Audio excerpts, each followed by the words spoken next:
The gunshot echoed through the valley like thunder, sending a murder of crows scattering into the dusky horizon as Yates Lawson lowered his smoking Colt. The outlaw who dared to challenge him lay motionless in the dirt, another soul sent to judgment by the man folks called the ghost of Wyoming Territory. "Anyone else feeling brave today?" Yates called out, his voice as dry and harsh as the wind that whipped across the plains. The remaining gang members mounted their horses and fled, kicking up dust clouds that matched the color of Yates's cold, dead eyes. Sheriff Daniels approached cautiously, spurs jingling with each step. "That's the third gang you've sent running this month, Lawson." "Just doing what I'm paid for," Yates replied, holstering his weapon with practiced ease. The bounty hunter's reputation had grown to mythic proportions across the Wyoming Territory since that fateful day 3 years prior when he'd lost everything that mattered. "Town's hosting a celebration tonight. Reckon you might join us at the saloon? The mayor wants to thank you proper." Yates mounted his dappled gray stallion, adjusting his worn leather hat. "I don't celebrate death, Sheriff. Never have. It ain't about death. It's about life. About community." The older man stroked his salt and pepper beard. "Been riding alone too long, son. Even a man like you needs folks sometimes." Yates stared at the distant mountains, already turning purple in the setting sun. "Not me. Made that mistake once. Won't happen again." It was 1879, and the West was changing. Railways stretched across the land like iron veins, bringing civilization to the wilderness. But some parts remained untamed, and men like Yates Lawson were becoming relics of a vanishing age. "Suit yourself," Sheriff Daniels sighed. "But if you change your mind, first drinks on me." Yates nodded curtly before spurring his horse toward the setting sun. He'd camp alone tonight, as he'd done nearly every night since losing Sarah and their infant son to smallpox. The disease had swept through their small homestead like wildfire, leaving nothing but ashes and memories. The next morning, Yates rode into Whispering Pines, a growing settlement nestled between rolling hills and pine forests. The town had sprouted up around a silver mine 2 years prior and now boasted a general store, 2 saloons, a small hotel, and even a schoolhouse. He tethered his horse outside the general store, dust from the journey coating his denim pants and leather vest. Inside, he nodded curtly to the proprietor. "Morning, Mr. Lawson," the shopkeeper said nervously. Even in towns where Yates was considered a hero, people kept their distance. Death clung to him like a shadow. "Need supplies. Ammunition, coffee beans." His words were clipped, efficient. As the shopkeeper gathered his items, the bell above the door jingled. Yates didn't turn, focused on counting out coins from his leather pouch. "Oh, I'm terribly sorry about the delay, Mrs. Miller. Your order just arrived yesterday," the shopkeeper called out, his tone suddenly brightening. "That's wonderful news, Mr. Peterson. I was worried we'd have to postpone the school pageant." Came a melodious voice that made Yates's hand pause mid-count. "Your books are right here. Had to special order them from Denver." Curiosity and emotion Yates rarely indulged made him glance over his shoulder. A young woman stood by the counter, perhaps 25, with honey blonde hair tucked beneath a modest bonnet.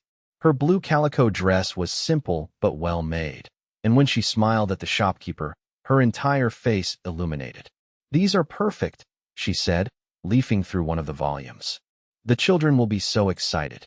Yates returned his attention to his transaction, irritated by his momentary distraction. "That'll be $3.45, Mr. Lawson," the shopkeeper said.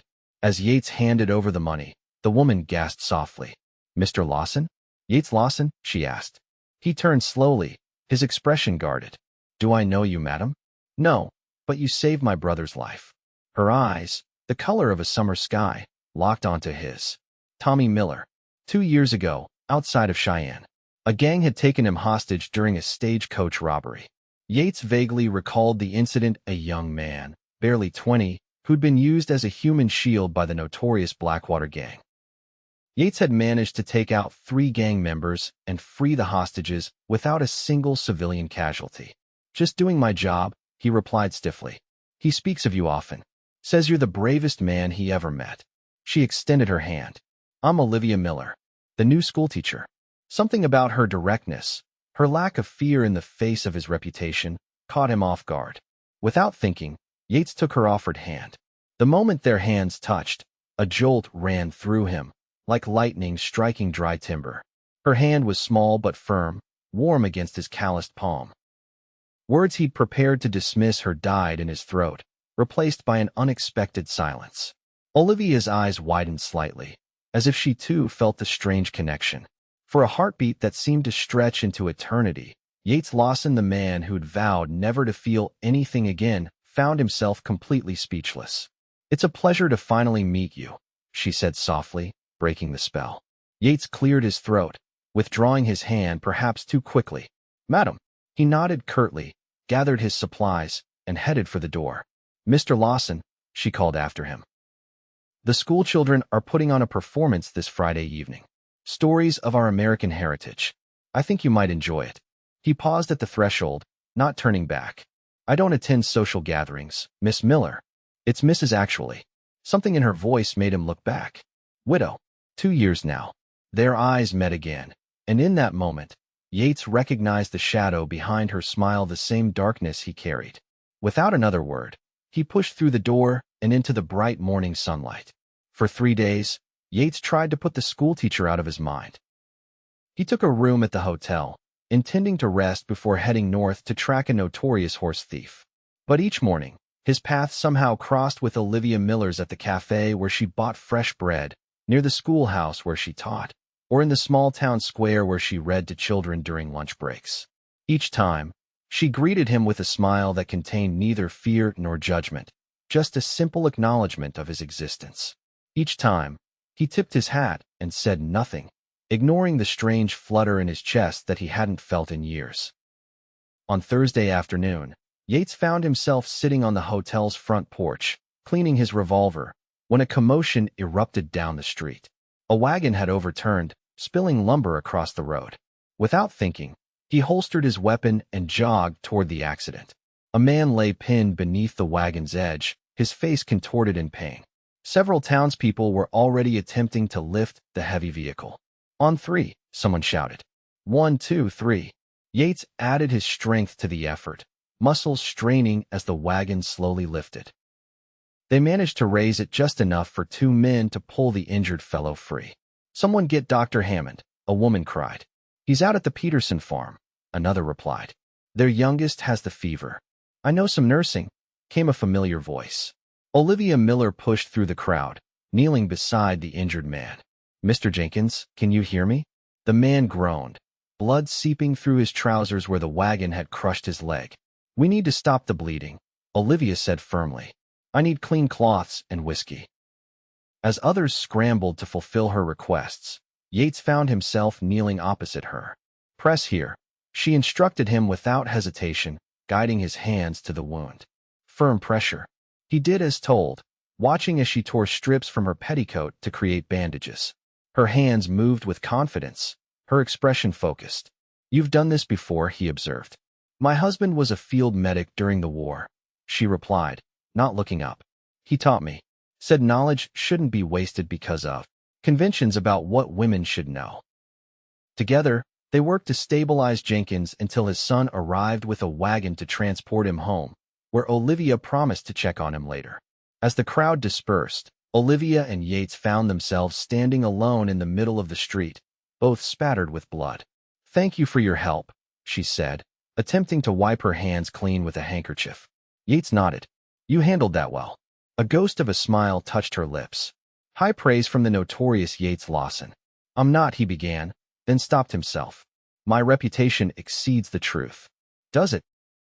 She tilted her head. "My brother says you're the fastest gun in 3 territories. Speed isn't everything."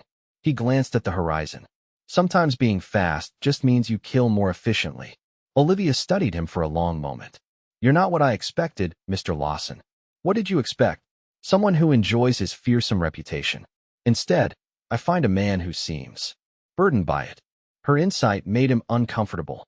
"I should go." "The children's performance is tomorrow evening," she reminded him.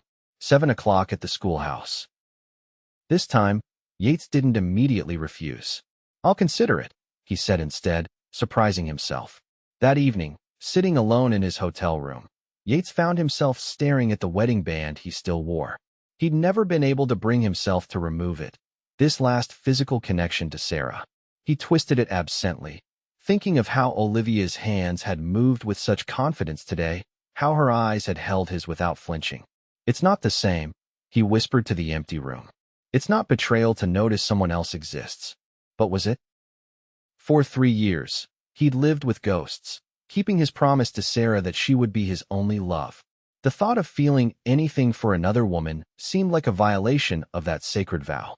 Yet there was something about Olivia Miller that reached past his defenses, something in her eyes that recognized the pain in his. The widow and the widower both carrying losses too heavy for words. The following evening, Yates found himself standing at the back of the crowded schoolhouse, his hat in his hands, watching his children perform tales of Paul Bunyan, Johnny Appleseed, and pioneers heading west. He'd bathed, trimmed his beard, and even put on his least worn shirt, actions he justified as simple courtesy rather than any desire to impress the schoolteacher. Throughout the performance, Olivia moved between the children, helping with costumes, whispering encouragement, her face glowing with pride. Several times, her gaze swept the audience and landed on him, her smile widening slightly each time. After the final bow, as parents congratulated their children and began to disperse, Yates lingered, uncertain why he'd come or what he expected.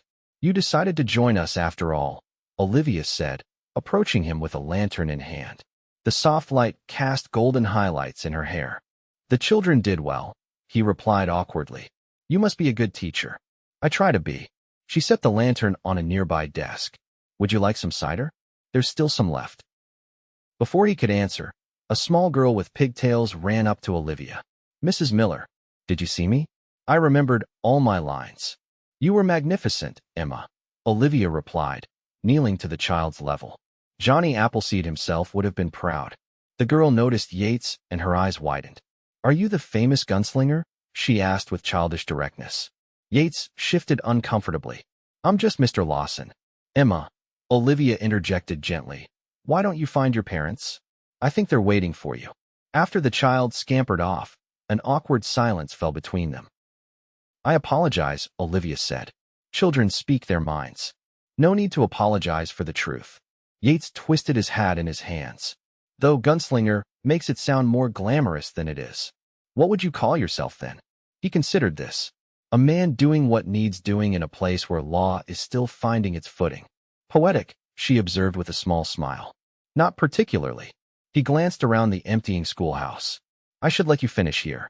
Actually, I could use some help carrying these books back to my home," she said, gesturing to a stack of volumes. "It's not far, just past the church." Yates hesitated, then nodded. "I can manage that." They walked through the quiet town, the spring evening cool but pleasant. Olivia's home proved to be a small but well-kept cottage with a garden just beginning to show signs of life. "Would you like to come in for some coffee?" she asked as he set the books on her porch. Every instinct told him to refuse, to retreat to the safety of solitude.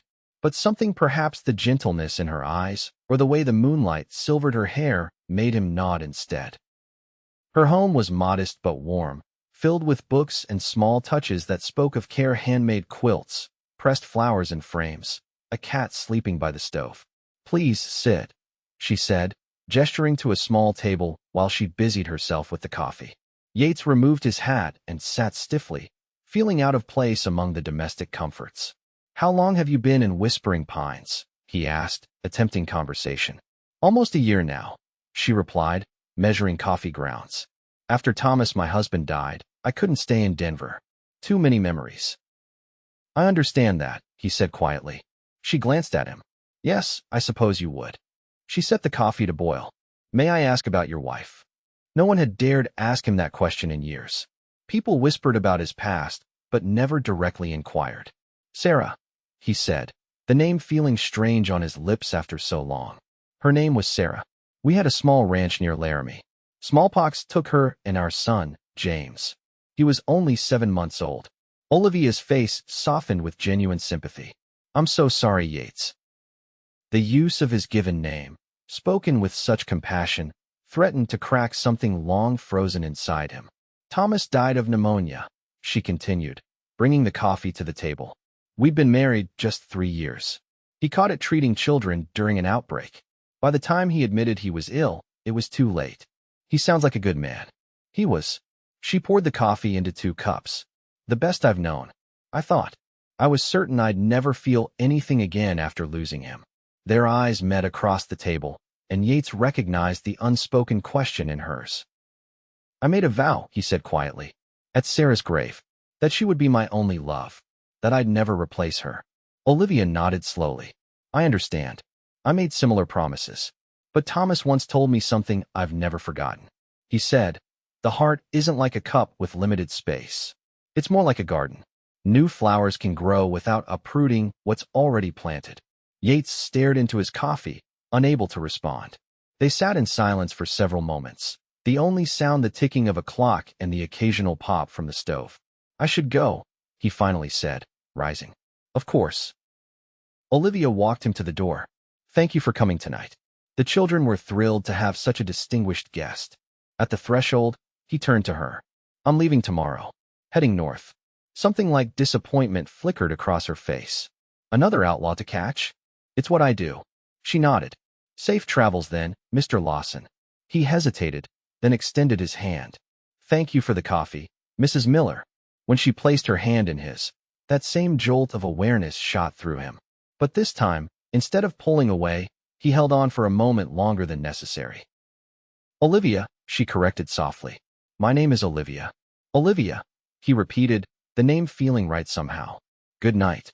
The next morning, Yates rode out of Whispering Pines as planned, tracking the horse thief northward. But for the first time in 3 years, his thoughts weren't solely occupied by his quarry. Images of Olivia Miller kept intruding, her smile, her confidence with the injured man, the gentle way she'd spoken to the children. 2 weeks later, having apprehended the thief and delivered him to authorities in Cheyenne, Yates found himself at a crossroads. Logic dictated he should seek his next bounty. Instead, he found himself riding south, back toward Whispering Pines. He arrived on a Sunday afternoon, the town quiet as many citizens attended church services. He stabled his horse and walked toward the small church on the hill, arriving just as the congregation was filing out.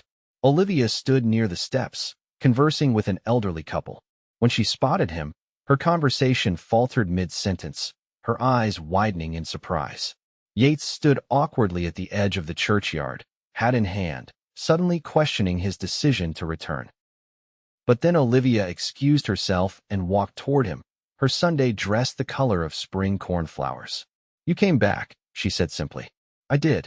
He cleared his throat. Caught the horse thief. A smile tugged at her lips. Is that the only reason you returned to Whispering Pines? For a man accustomed to facing down armed outlaws without flinching, Yates found himself uncharacteristically nervous. No, he admitted.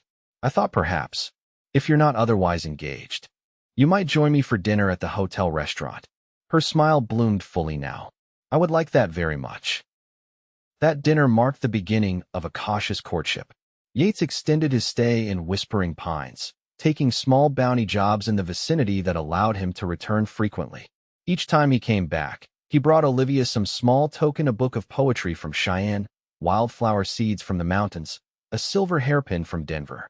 They took walks along the creek, attended town socials, and spent quiet evenings on her porch, talking about their pasts, their losses, and increasingly their hopes.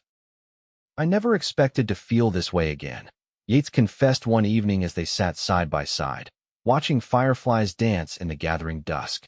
Olivia's hand found his, their fingers intertwining naturally now. Neither did I. For so long, I felt guilty for even smiling after Thomas died. I understand that, Yates said.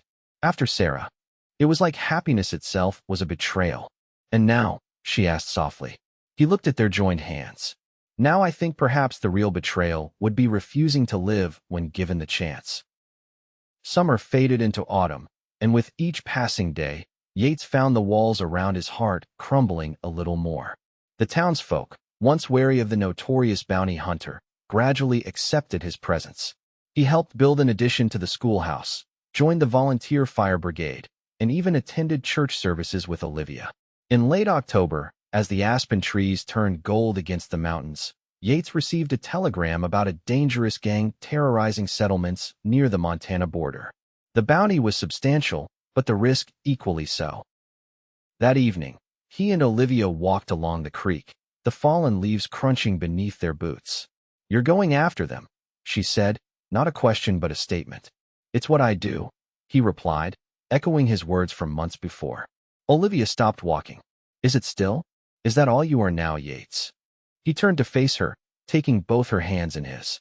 "It's been my life for 3 years. I don't know another way." "You could," she said softly. "Sheriff Daniels mentioned the town council is considering hiring a deputy. You want me to stay? I want you to be safe." Her blue eyes searched his. "I've buried one man I loved. I don't think I could survive burying another." The word, loved, hung in the air between them. "Olivia," he began, his voice rough with emotion. "I made a vow once that I'd never love again. I believed it when I said it. And now," she whispered, "now I know I was wrong." He released her hands to cup her face gently. "I will always love Sarah. She will always be part of me. But my heart has found room for you too." Tears glistened in her eyes. "Thomas will always be with me as well. But loving you doesn't diminish what we had. It honors it, I think. He wanted me to be happy. Sarah would have felt the same." Yates took a deep breath. "I won't go after the gang. I'll talk to Sheriff Daniels about the deputy position." Joy bloomed across her face. "You mean it?" "I do." He smiled, a full smile that transformed his usually stern features. "This town has become home in a way no place has since I lost the ranch. And you, Olivia, you've become everything." Under a canopy of golden leaves, Yates Lawson kissed Olivia Miller for the first time, feeling as though his frozen heart had finally thawed completely, warming him from within. 2 weeks later, Yates knelt beside Sarah's grave on a quiet hillside outside Laramie. He placed fresh wildflowers against the simple stone that marked where his first wife and son rested. "I've met someone," he said quietly. "Her name is Olivia. She's kind and brave and understands loss in a way few can." He traced the engraved letters of Sarah's name. "I'll always love you. That hasn't changed. But I think you'd want me to find happiness again." A gentle breeze stirred the prairie grass, almost like a whispered approval. When he returned to Whispering Pines, he brought Sarah's wedding ring with him. Now strung on a chain, he would keep as a memento rather than a shackle to grief. That evening, under a star-filled sky, Yates asked Olivia to marry him. With happy tears, she accepted. They were married on Christmas Day, 1879, in the small church atop the hill. The schoolchildren sang. Sheriff Daniels stood as Yates's best man, and Olivia's brother Tommy traveled from Cheyenne to give her away. As Yates took Olivia's hand to place the ring on her finger, a new ring, symbolizing their new beginning, he found himself once again speechless, overcome by emotions he'd thought forever beyond his reach. "I love you," he whispered, the words coming from depths he'd thought permanently sealed. "I love you too," she replied, her eyes shining with a joy that matched his own. In the spring of 1880, Deputy Yates Lawson and his wife Olivia welcomed twin girls, whom they named Sarah and Teresa, honoring both their pasts while embracing their future together. The man who had once vowed never to love again now found his heart fuller than he'd ever imagined possible. Each morning, he woke beside Olivia feeling grateful for second chances and the healing power of love. Each evening, he returned home to her and their daughters, marveling at how holding her hand still rendered him momentarily speechless with wonder. In the years that followed, Whispering Pines grew from a small settlement into a proper town. Yates eventually became sheriff when Daniels retired, bringing his unique experience to maintaining peace in the changing West. Olivia continued teaching, eventually becoming the school's headmistress. Together, they watched their daughters grow strong and independent, inheriting their father's courage and their mother's compassion. On their 10th anniversary, as they sat on the porch of their expanded home, watching the sunset paint the distant mountains in shades of purple and gold, Yates squeezed Olivia's hand. "You know," he said thoughtfully, "when I first met you in that general store, I couldn't speak when you took my hand." Olivia smiled, the years having added character to her beauty without diminishing it. "I remember. I thought perhaps you were simply rude." He chuckled. "No, it was more like recognition. as if some part of me knew already what you would come to mean to me. And what do I mean to you, Yates Lawson? She teased, leaning against his shoulder. He turned to face her, taking both her hands in his, as he had countless times over their years together. Everything, he said simply. You mean everything.